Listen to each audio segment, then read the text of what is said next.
Now, there's just over 2 weeks, would you believe, until we all cast our votes, and in the run-up to the election, well, we thought we'd talk to 4 key women from each of the major political parties. Starting today with the Deputy Leader of the Labour Party, of course, Angela Rayner.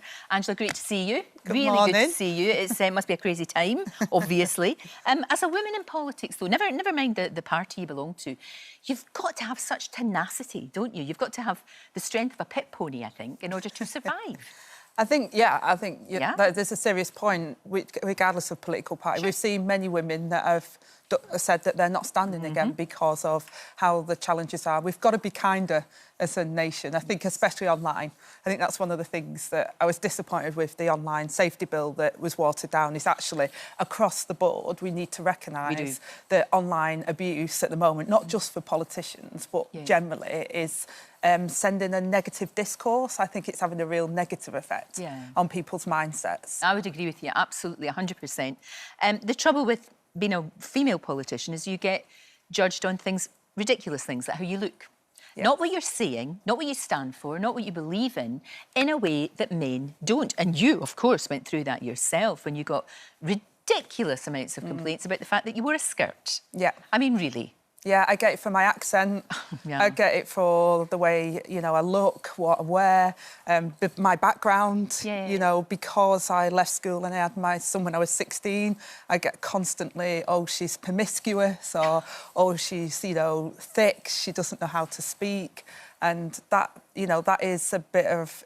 mainly online as well, by the way. Is it? But I do feel that when I walk in the room, I have to earn the respect, whereas others that have gone to a private school, men of a certain type, think they walk in the room and, you know, it's like, I'm gifted to be here. You should celebrate the fact that I've walked into this room. Oh, that's the different dynamics. I think women, in particular, we kind of walk in the room and say, right, I'm going to prove to you why I'm in this room, and then move on to have the space to speak about the subject we want to. Or kind of almost apologetic, you know, it's that kind of thing of, oh gosh, you know, I'm here, and they should be able to, you know, stand up and be proud and all of that. Of course they should. What's lovely is across the board, all the time I've been in Parliament, people don't often see it, but the women do tend to stick together and support each other from different political parties. The whole spectrum. The whole spectrum, yeah. That's good. I can find friends, not even friends, people who vehemently disagree with me, who will give me support as a woman and to another woman, saying, we know how it is, we know how difficult it can be. So there is that camaradeliness amongst female MPs, I've noticed, from all political parties.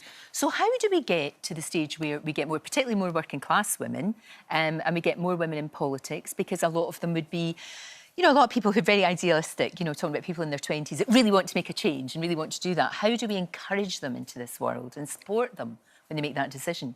I think one of the challenges, whether it's in business or whether it's in journalism or in politics, is that women will always think of the things on the list that they can't do. So if you look at a job description, for example, I think the mindset of a woman is, I could do 85% of that job description, but I can't do the 100%, so it'll put them off applying. Whereas a guy would think, I could do 15% of that job description, so I'm going to give it a go because I'm great and I could do that. So it's that confidence, I think, to say, you know what? You give it a go and I bet you're probably going to be better than anyone else in the room. So it's about women understanding that their role is in the boardroom, their role is in politics, and really owning their space and being the person they are and confident in their own skin. I think often you don't see the role model there, and people often say to me, Angie, you inspire me. Well, be your best version of you. I only try and be the best version of me. You can't do that. You can't imitate that. Be you. And that's the best thing that I found, that the public respond to that, because they say, well, we know what Angie stands for. We know what she's like. She's authentic. Whether you agree or not, at least whether you agree or not, they see that, You are a person. The worry is low turnout, you know, apathy, voter apathy, especially among young people. And I know that's something you're worried about. How on earth do we make sure that people... You think how hard women, suffragettes, worked to get the vote. How do we make sure that they come out? And actually go there, you know? I mean, that is a challenge. And, you know, I say that, you know, history tells us that women didn't even have the right to vote, and we're still fighting for equality today. So voting is a key part of making sure your voice is heard.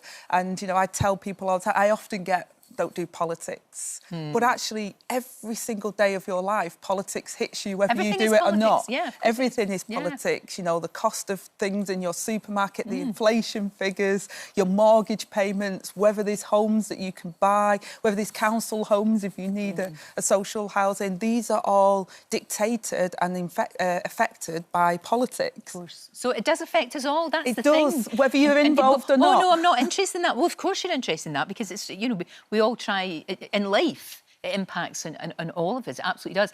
You're miles ahead in the polls. Are you feeling kind of like, yeah, it's in the bag? No.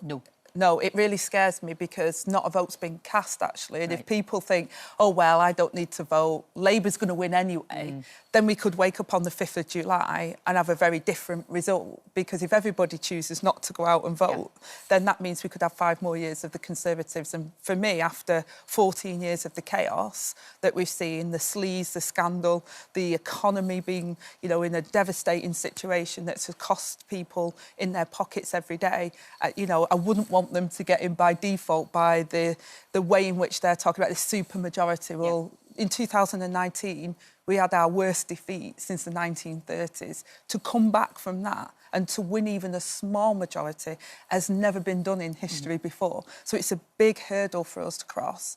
That's why Keir changed the Labour Party. We've put a programme for government forward and we hope that people will vote for that. And the only way we'll get that change is if people do vote Labour. People have got to get out. They've got to get out and vote. No matter what party you're voting for, please, please, please use your vote because people have fought and died for your right to do that. Angela, thank you. Great to talk to you. Thank you so much. And we'll be talking to all different women from different parties all throughout the rest of the week.